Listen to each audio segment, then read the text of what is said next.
దేవాలయం భూముల్ని దేవాలయం భూముల్ని దేవాలయం భూముల్ని దేవాలయం భూముల్ని దేవాలయం భూముల్ని గుర్తుంది. ఆంజనేయ స్వామి దేవస్థానం వచ్చుకోండి. మేము ఇక్కడ 2 సంవత్సరాల నుంచి పవిత్రం అవ్వట్లేదండి. ఇవ్వ గారు వస్తారండి, అడిగితే ఏమో వస్తున్నాను అది వస్తున్నారు, రైతులు కట్టాలంటే వెళ్ళిపోతాడండి. కనీసం ఊళ్ళోకి వస్తాడు, ఉమస్తాన్ని తీసుకుని వస్తాడండి, కానీ కనబడ్డా గుడి దగ్గరికి రాడండి. అలా వస్తాడు వెళ్ళిపోతాడండి. అడిగితే సమాధానం చెప్పడండి.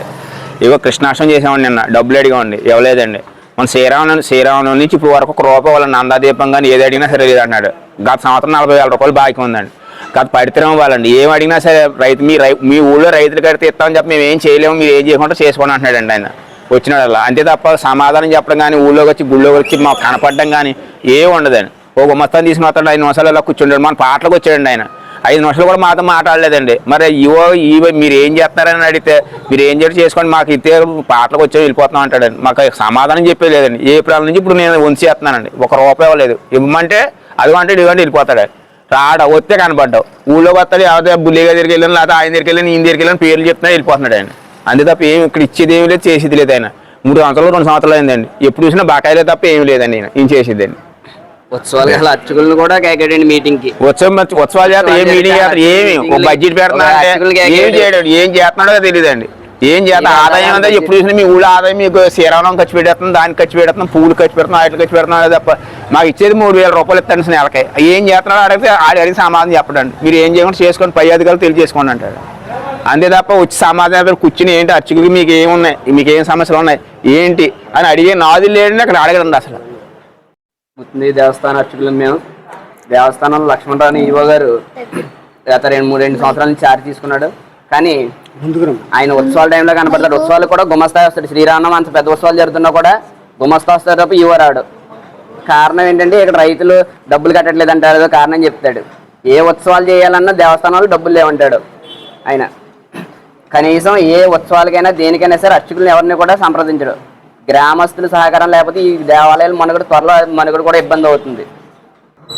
రాజరాజేశ్వర స్వామి ఆలయము, సీతారామాంజనేయ స్వామి ఆలయంకి సంబంధించిన భూములు మెరకాపల్లం కలిపి రమారమి 80 ఎకరాల వరకు ఉంది. లంకలో అయితే, గుత్తింది అయితే, వేమవరం అయితే భూములు ఉన్నాయి. భూములు రైతులు ఎవరు చేస్తున్నారు, అసలు వాళ్ళు ఎంత బకాయి ఉన్నారు, అసలు డిమాండ్ ఎంత ఉంది, కలెక్షన్ ఎంత వచ్చింది, బ్యాలెన్స్ ఎంత ఉంది, ఎవరు కట్టాలి అనేది కూడా ఇప్పుడున్న అధికారులు ఎవరికి కూడా అవగాహన లేదు. ఈవోలు వస్తున్నారు వెళ్తున్నారు. ఇక్కడ ఈ 2 దేవస్థానాలకు సంబంధించి ఒక ఆఫీస్ ఉండేది. ఈ మధ్యకాలంలో ఈ ఆఫీస్ కూడా ఇక్కడ మెయింటైన్ చేయటం మానేసి బుక్స్ వాళ్ళు కూడా పట్టుకుని తిరుగుతున్నారు.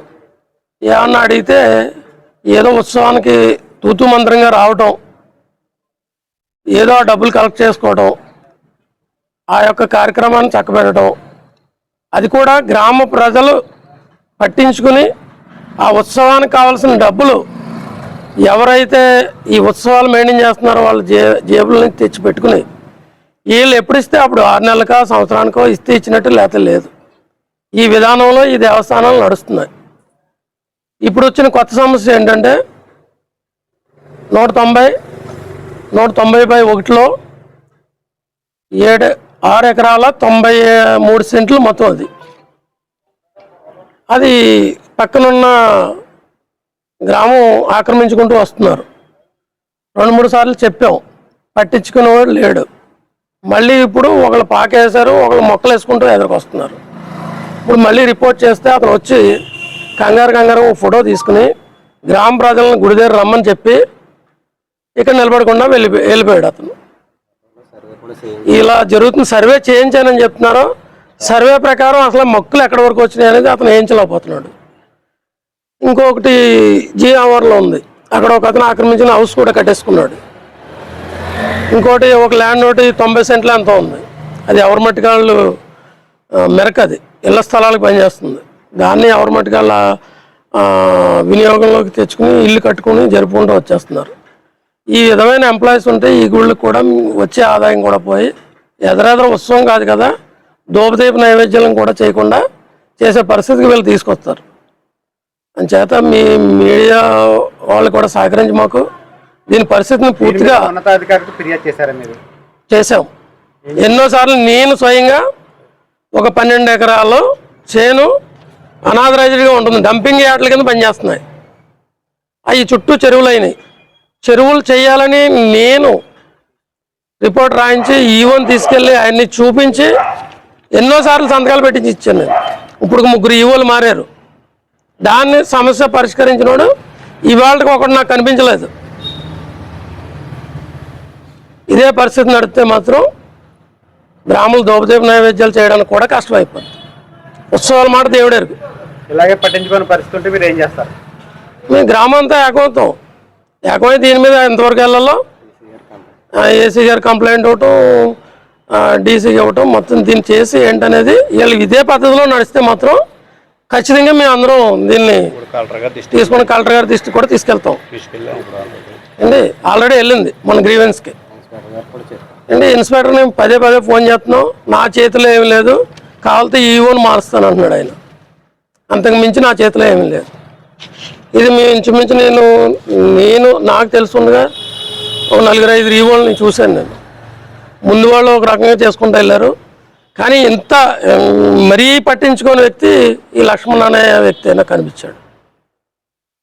అలా సబ్జెక్టే తెలియదు అతనికి, వేరే డిపార్ట్మెంట్ నుంచి ఏమన్నా దీంట్లోకి వచ్చాడో ఏంటో తెలియదు. అలా దేవాదాయ శాఖని ఈ ల్యాండ్స్ విషయం కానీ దీన్ని ఎలా చేయాలనేది కానీ అతనికి అవగాహన ఉందని నేనైతే అనుకోవట్లేదు. అవగాహన లేదు కూడా అతనికి. అది వస్తారు, ఎవడో రైతుని ముక్కుపిండి వాళ్ళ అవసరార్థం కొద్దిగా వసూలు చేసుకోవడం, ఇక్కడ సూయపురకో లేకపోతే బ్రాహ్మణులకో వాళ్ళ అవసరం తీర్చుకోవటం గుర్తు చప్పుడు కాకుండా వెళ్ళిపోవటం. ఇంతకుముందు ఈవోలు వచ్చేవారు, ఎవరో ఊళ్ళో 4గురిని కౌరు పంపించేవారు, దీని పరిస్థితి ఏంటో చెప్పేవారు. ఇలా ఉందండి ఈ అవసరం కావాలంటే ఎవరొకరి దగ్గర తెచ్చి ఉత్సవాలకు ₹1,00,000 ఇవ్వటం, ఉత్సవం కావటం, తర్వాత మాకు సరిపెట్టడం జరిగాయి. ఇతను వచ్చాక అసలు ఏంటనేది నథింగ్.